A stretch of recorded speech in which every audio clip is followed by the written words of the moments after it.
नमस्कार साथियों, भारतीय इतिहास की महत्वपूर्ण घटनाओं पर हम एक नजर डालेंगे। कम समय में हम परीक्षा के दृष्टि से जितनी भी ऐतिहासिक घटना है, चाहे वो अभी आरओ के एग्जाम में पूछा गया प्रश्न था। आरओ के एग्जाम में साथियों 2 प्रश्न पूछा गया था यहाँ से, इस टॉपिक से। इसके अलावा हर परीक्षा में आपके एक प्रश्न इस टॉपिक से रहता है। तो आइए जल्दी से शुरू कर देते हैं, आप खुद समझ जाएंगे इसकी महत्ता को। 1757 ईस्वी में बंगाल में प्लासी का युद्ध होता है। इसी प्लासी के युद्ध से अंग्रेजों का राजनीतिक कार्य शुरू होता है। ईस्ट इंडिया कंपनी की नींव पड़ती है, समझ लीजिए। ईस्ट इंडिया कंपनी जो व्यापार करने आई थी, वो राजनीति करने लगी। 1757 ईस्वी से राजनीतिक नियंत्रण होने लगा और संपूर्ण भारत में बक्सर के युद्ध से संपूर्ण भारत नहीं कह सकते साथियों, उत्तर भारत कह सकते हैं। उत्तर भारत में बक्सर के युद्ध से नियंत्रण हो गया 22 अक्टूबर 1764 ईस्वी को। इसके बाद 12 अगस्त और 16 अगस्त 1765 ईस्वी को इलाहाबाद की 2 संधि होती है। उस संधि के बाद बंगाल में द्वैध शासन शुरू होता है। 1765 में बंगाल में द्वैध शासन लगाया था रॉबर्ट क्लाइव ने। बाद में उसे 1772 में वारेन हेस्टिंग्स ने हटा दिया था और 1773 ईस्वी में पहला कानून आता है, रेगुलेटिंग एक्ट। यहाँ से शोषण आरंभ होता है। इन शोषणों के विरुद्ध साथियों सबसे पहला विद्रोह किया था सन्यासी और फकीरों ने। सन्यासी विद्रोह, फकीर विद्रोह अंग्रेजों के विरुद्ध पहला विद्रोह था। सन्यासी विद्रोह का डेट पूछे तो 1763 ईस्वी में हुआ था। उसके बाद बड़े पैमाने पर उत्तर भारत में 1857 ईस्वी में 1857 का विद्रोह होता है। इस विद्रोह का परिणाम रहता है कि ईस्ट इंडिया कंपनी का शासन समाप्त हो जाता है। इस नाते इसको क्रांति भी कहा जाता है। 1875 ईस्वी में इंडियन लीग की स्थापना होती है। 1876 ईस्वी में Vernacular Press Act Lord Lytton के द्वारा लाया जाता है, जो देसी भाषा में छप रहे समाचार पत्रों को रोकने के लिए लाया गया था। बाद में इसे साथियों 1882-83 ईस्वी में रिपन के द्वारा हटा दिया जाता है। वर्नाक्यूलर प्रेस एक्ट हटाया था रिपन ने। 1882 ईस्वी में हंटर कमीशन आता है साथियों। प्राथमिक शिक्षा, प्राथमिक या प्राइमरी एजुकेशन के मामले में सुझाव देने के लिए हंटर कमीशन का गठन होता है। हंटर को आप याद रख रहिएगा।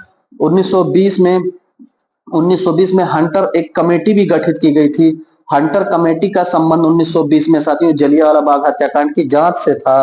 और एक हंटर याद रख रहिएगा, एक विलियम हंटर था। विलियम हंटर, इसने वैज्ञानिक पद्धति पर सबसे पहले सिंधु घाटी सभ्यता को पढ़ने का प्रयास किया था, लेकिन असफल हो गया था। और सिंधु घाटी सभ्यता को पढ़ने का पहला प्रयास किसने किया था? तो वेडिल महोदय ने किया था। ये भी असफल हो गए थे। 1883 ईस्वी में लॉर्ड रिपन के द्वारा इल्बर्ट बिल प्रस्ताव में आया था। यह इल्बर्ट बिल पारित कब हो गया? 1884 ईस्वी में।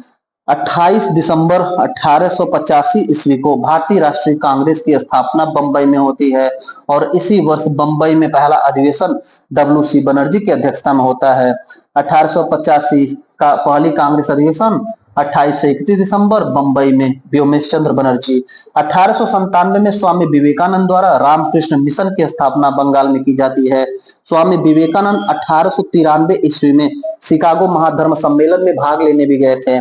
यही वो वर्ष है जब एनी बेसेंट भारत आई थी। यही वो वर्ष है जब गांधी जी दक्षिण अफ्रीका गए थे। तीनों बात याद रखे रहेंगे। 1905 में लॉर्ड कर्जन द्वारा बंगाल विभाजन की घोषणा की जाती है। इसका डेट देखिए, ये एग्जाम में अभी जस्ट एग्जाम हुआ था आरओ का, उसमें पूछा गया था। ध्यान से देखिएगा, 3 डेट।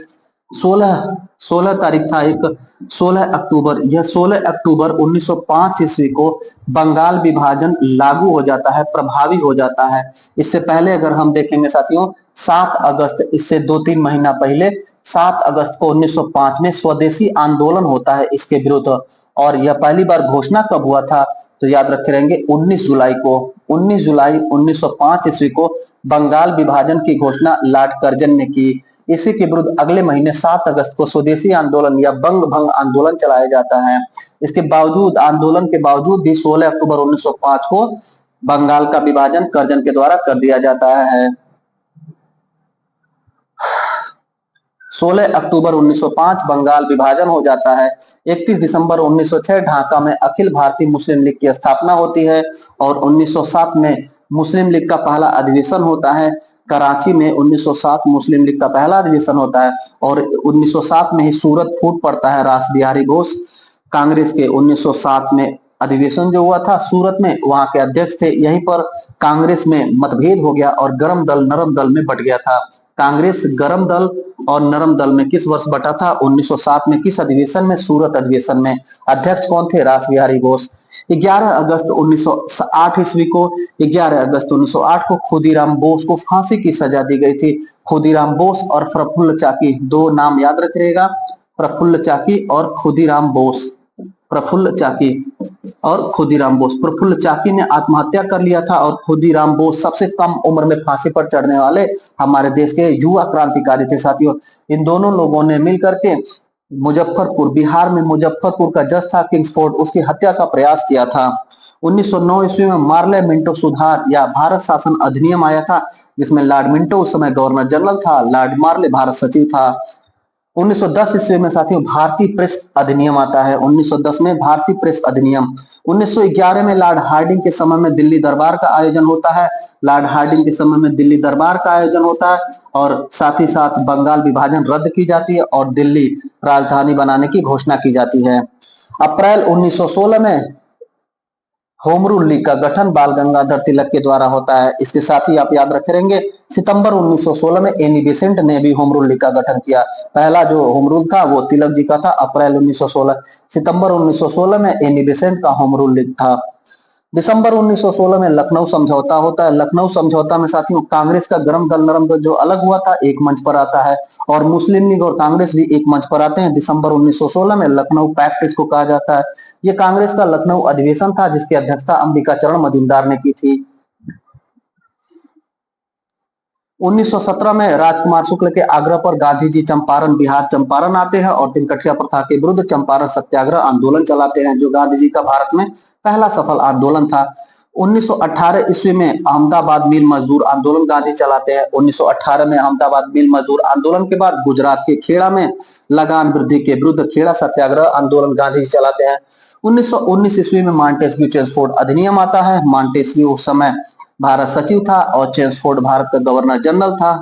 1919 में ये जो मॉन्टेस्क्यू चेम्सफोर्ड अधिनियम आया था, इसकी समीक्षा के लिए कहा गया था कि 10 साल के बाद एक कानून आएगा, वही साइमन कमीशन 10 साल बाद यानी कि 1929 और 30 में आना था, लेकिन ब्रिटेन में चुनाव के कारण वो तय समय से पहले आ जाता है। साइमन कमीशन भारत आता है, उसका बड़े पैमाने पे विरोध होता है क्योंकि भारतीय एक भी इसमें शामिल नहीं थे। भारतीयों के लिए कानून आ रहा है, हमारे भारत के लिए कानून बन रहा है, हमारे भारत की कानून की समीक्षा हो रही है, हमारे भारतीय इसमें शामिल नहीं है, इसलिए साइमन का बहिष्कार हुआ। इस साइमन कमीशन में 7 सदस्य थे, लेकिन ये आया कब था, गठित कब हुआ था, तो याद रखे रहेंगे सितंबर 1927 में लंदन में साइमन कमीशन का गठन हुआ। फरवरी 1928 में साइमन कमीशन भारत पहुंचता है। आगे देखिएगा 16 फरवरी 1919 को रोलेट एक्ट पारित होता है और 13 अप्रैल 1919 को अमृतसर में जली नामक बागीचा, जलियांवाला बागीचा में हत्याकांड, सामूहिक हत्याकांड होता है। 1920 में असहयोग आंदोलन गांधी जी के द्वारा राष्ट्रीय स्तर का पहला आंदोलन चलाया जाता है 1 अगस्त 1920 को, जो 4 फरवरी 1922 को चौरी चौरा कांड के बाद, यहाँ पर 5 फरवरी लिखा है साथियों, आप 4 फरवरी याद रखिएगा। 4 फरवरी ये डेट जो है एनसीईआरटी में लिखा गया है और 4 फरवरी का डेट जो चौरी चौरा गोरखपुर में स्मारक है वहां पर भी लिखा है। परीक्षाओं में अगर 5 और 4 दोनों देगा तो आप 4 पर जाइएगा, अगर सिर्फ 5 रहेगा तो 5 को ट्रिक करिएगा।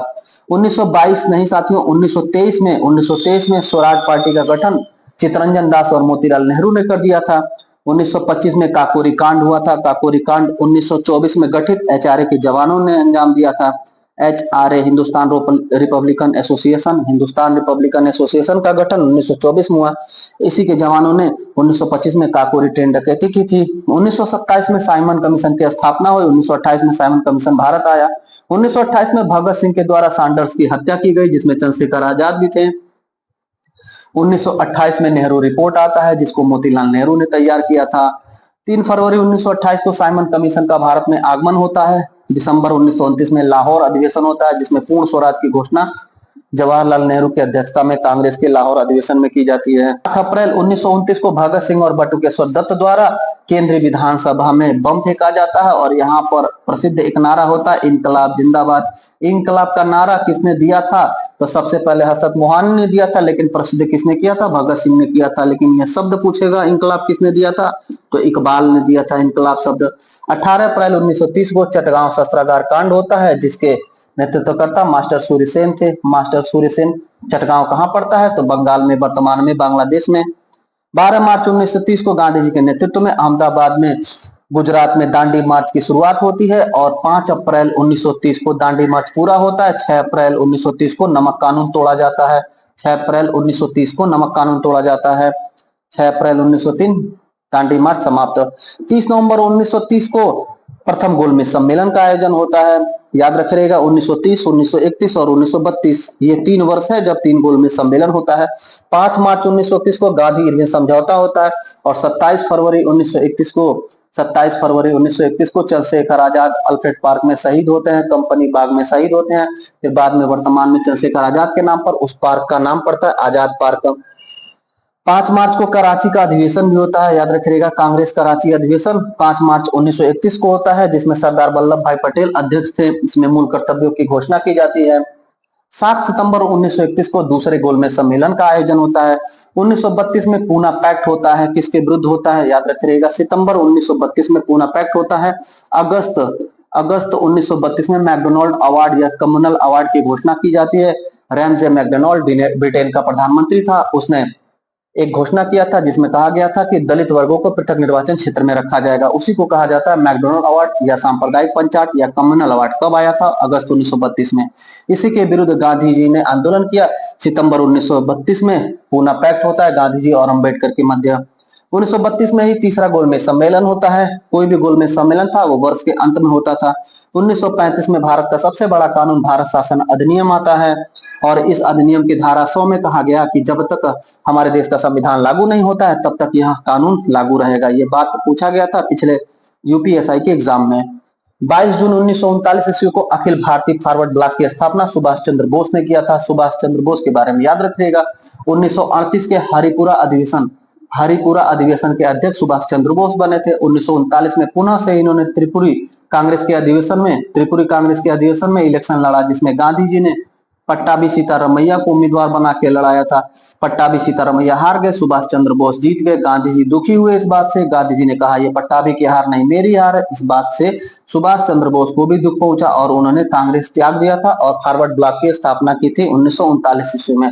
अगर आपसे पूछे गांधी जी ने पट्टाभी सीतारमैया को चुनाव लड़ाया था, इनसे पूर्व उन्होंने किसको कहा था? तो याद रखिएगा मौलाना अबुल कलाम आजाद, जो हमारे देश के सबसे युवा मंत्री थे, हमारे देश के पहले शिक्षा मंत्री मौलाना अबुल कलाम आजाद को गांधी जी ने कहा था सबसे पहले कि आप इनके विरुद्ध में चुनाव लड़िए, लेकिन इन्होंने मना कर दिया था। फिर पट्टाभी सीतारमैया लड़े थे, ये हार गए थे, इन्होंने इस्तीफा दे दिया था। तो कौन कांग्रेस का अध्यक्ष था 1939 में त्रिपुरी में? याद रखिएगा डॉक्टर राजेंद्र प्रसाद। डॉक्टर राजेंद्र प्रसाद ने 1939 त्रिपुरी है साथियों, त्रिपुरी मध्य प्रदेश जबलपुर में पड़ता है त्रिपुरी, वहां पर कांग्रेस का अधिवेशन हुआ था। डॉक्टर राजेंद्र प्रसाद अध्यक्ष थे। 18 से 22 अगस्त 1940 को लॉर्ड नीललिथगो के द्वारा अगस्त प्रस्ताव आता है। अगस्त प्रस्ताव क्यों कहा जाता है? अगस्त 1940 में आता है इसलिए। 1942 में, मार्च 1942 में साथियों क्रिप्स मिशन आता है और अगस्त 1942 में भारत छोड़ो आंदोलन होता है। भारत छोड़ो आंदोलन में गांधी जी ने डू और डाई का नारा दिया था। भारत छोड़ो आंदोलन अगस्त 1942 और 9 अगस्त 1942 को ऑपरेशन जीरो आवर लगा करके सभी बड़े क्रांतिकारी नेताओं को गिरफ्तार कर लिया जाता है। मार्च 1942 में क्रिप्स मिशन आता है भारत में संविधान बनाने के लिए, लेकिन यह असफल होता है। एक सदस्य था, इसमें स्टैफोर्ड क्रिप्स अध्यक्ष था। फिर साथियों भारतीय स्वतंत्रता लीग की स्थापना, इंडियन इंडिपेंडेंस लीग की स्थापना 1942 ईस्वी में होती है। 1942 में आजाद हिंद फौज का गठन कैप्टन मोहन सिंह ने किया था। सबसे पहले कैप्टन मोहन सिंह ने किया था, टोक्यो में किया था, लेकिन सबसे प्रसिद्ध और सिंगापुर में आजाद हिंद फौज का गठन किसने किया? तो याद करिएगा रास बिहारी बोस ने सिंगापुर में 1942 में आजाद हिंद फौज का गठन किया, लेकिन पहला आजाद हिंद फौज कैप्टन मोहन सिंह का। और यही 1943 ईस्वी में आजाद हिंद सरकार बनाया जाता है। 21 अक्टूबर 1943 ईस्वी को सिंगापुर में आजाद हिंद सरकार का गठन सुभाष चंद्र बोस के द्वारा किया जाता है। 21 अक्टूबर 1943 ईस्वी को सुभाष चंद्र बोस, सिंगापुर में आजाद हिंद सरकार। 1945 ईस्वी में शिमला सम्मेलन होता है और इसी शिमला सम्मेलन के बाद बेवेल ने एक घोषणा की थी जिसे कहा जाता है बेवेल योजना। पहले शिमला सम्मेलन होता है, फिर बेवेल योजना आती है। 1946 मार्च 1946 में 3 सदस्यीय कैबिनेट मिशन आता है, जिसमें एबी अलेक्जेंडर, पैथिक लॉरेंस और स्टैफोर्ड क्रिप्स सदस्य थे। इसके अध्यक्ष कौन थे? तो याद रखिएगा पैथिक लॉरेंस कैबिनेट मिशन के अध्यक्ष थे। जून 1947 3 जून 1947 ईस्वी को माउंटबेटन योजना आता है, इसे मनबाटन योजना कहा जाता है। इसी के तहत भारत और पाकिस्तान द्विराष्ट्र का सिद्धांत को पारित किया गया था। 1947 में हमें आजादी मिली। भारतीय स्वतंत्रता अधिनियम ब्रिटेन के संसद में भारतीय स्वतंत्रता विधेयक पारित हुआ, भारतीय स्वतंत्रता अधिनियम के रूप में पारित हुआ। पारित होने के बाद 14 अगस्त 1947 को पाकिस्तान का विभाजन हुआ, भारत पाकिस्तान 2 देश बने। पाकिस्तान में स्वतंत्रता दिवस 14 अगस्त को मनाया जाता है। 15 अगस्त 1947 को हमारा भारत औपनिवेशिक शासन से पूर्ण रूप से स्वतंत्र हो जाता है, 15 अगस्त 1947 को। धन्यवाद साथियों।